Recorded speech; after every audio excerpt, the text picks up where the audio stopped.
Hai, Assalamualaikum warahmatullahi wabarakatuh. Perkenalkan, nama saya Hasri Devi dengan NIM 1057311115919. Saya dari kelas akuntansi 19E. Saya mengucapkan terima kasih kepada Ibu Nurul Puada SST MSI selaku dosen pembimbing akuntansi keuangan lanjutan 1. Pada kesempatan ini saya akan membahas soal tentang konsolidasi pada anak perusahaan kurang dari kepemilikan penuh. Nah, langsung saja kita ke soalnya.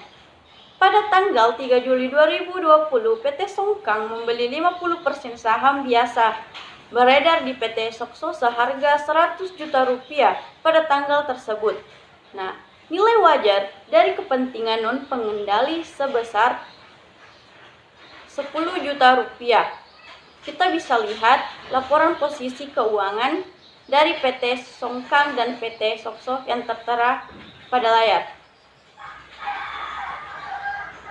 Pada tanggal kombinasi bisnis terdapat nilai wajar persediaan sebesar 60 juta rupiah, nilai tanah sebesar 67 juta rupiah, nilai bangunan dan peralatan sebesar 70 juta rupiah. Yang diminta, yang pertama, buatlah ayat jurnal eliminasi yang diperlukan dalam penyusunan laporan posisi keuangan konsolidasi pada tanggal 3 Juli tahun 2020. Buatlah kertas kerja laporan posisi keuangan konsolidasian. Nah, sebelum mengeliminasi akun, kita akan menentukan nilai kenaikan nilai wajar. Nah, cara mendapatkan nilai kenaikan nilai wajar dengan mengurangkan nilai wajar dengan nilai buku. Pada akun persediaan, nilai wajar sebesar 60 juta dikurangkan nilai buku sebesar 50 juta, jadi nilai kenaikan nilai wajar pada persediaan sebesar 10 juta rupiah.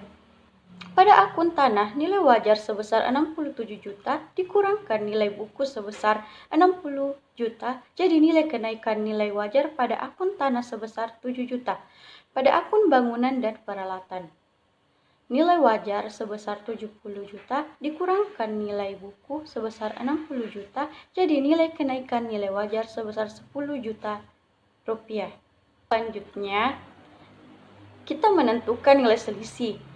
Bisa dilihat total nilai wajar investasi sebesar 110 juta. Pada soal tadi, nilai investasi pada PT Sokso sebesar 100 juta rupiah. Untuk menentukan total nilai wajar investasi dengan menjumlahkan nilai investasi pada PT Sokso sebesar 100 juta dengan nilai wajar non-pengendali sebesar 10 juta, maka total nilai wajar investasi sebesar 110 juta. Nah, selanjutnya nilai akun saham biasa sebesar 60 juta rupiah dijumlahkan dengan nilai akun saldo laba sebesar 35 juta, hasilnya 95 juta. Nah, untuk menentukan nilai selisih, nilai total nilai wajar investasi sebesar 110 juta dikurangkan dengan 95 juta. Jadi nilai selisih sebesar 15 juta. Adapun jurnal saat pembelian saham di mana investasi saham pada PT Sokso pada kas, nilai investasi saham pada PT Sokso sebesar 100 juta, pada debit nilai kas sebesar 100 juta, pada kredit. Selanjutnya kita akan membuat jurnal saat mengeliminasi saldo investasi dan jurnal eliminasi untuk mengalokasikan selisih pada eliminasi saldo investasi. Terdapat saham biasa sebesar 60 juta pada debit, saldo laba sebesar 35 juta pada debit. Selisih kan kita sudah melakukan perhitungan sebelumnya, di mana nilai selisih sebesar 15 juta pada debit. Investasi pada saham PT Sokso sebesar 100 juta pada kredit. Kepentingan non-pengendali sebesar 10 juta pada debit. Akun ini dieliminasi atau dihapuskan karena termasuk dalam ekuitas. Nah, selanjutnya pada pengalokasian selisih kita kan sudah melakukan perhitungan pada nilai kenaikan nilai wajar. Pada persediaan tanah, bangunan, dan peralatan. Pada persediaan sebesar 10 juta, tanah sebesar 7 juta, bangunan dan peralatan sebesar 10 juta. pada jurnal ini terdapat goodwill. Bagaimana sih cara mendapatkan goodwill? Nah, dengan menjumlahkan nilai persediaan tanah, bangunan, dan peralatan, di mana 10 juta ditambah 7 juta ditambah 10 juta hasilnya 27 juta. Selanjutnya dikurangkan dengan nilai selisih 15 juta sehingga nilai goodwill-nya sebesar 12 juta rupiah. Selanjutnya, membuat kertas kerja laporan posisi keuangan konsolidasi. Nah, pada saat jurnal eliminasi, disinilah perbedaan konsolidasi dan konsolidasi non-pengendali. Jurnal eliminasi pada akun persediaan sebesar 10 juta, tanah 7 juta, bangunan dan peralatan 10 juta.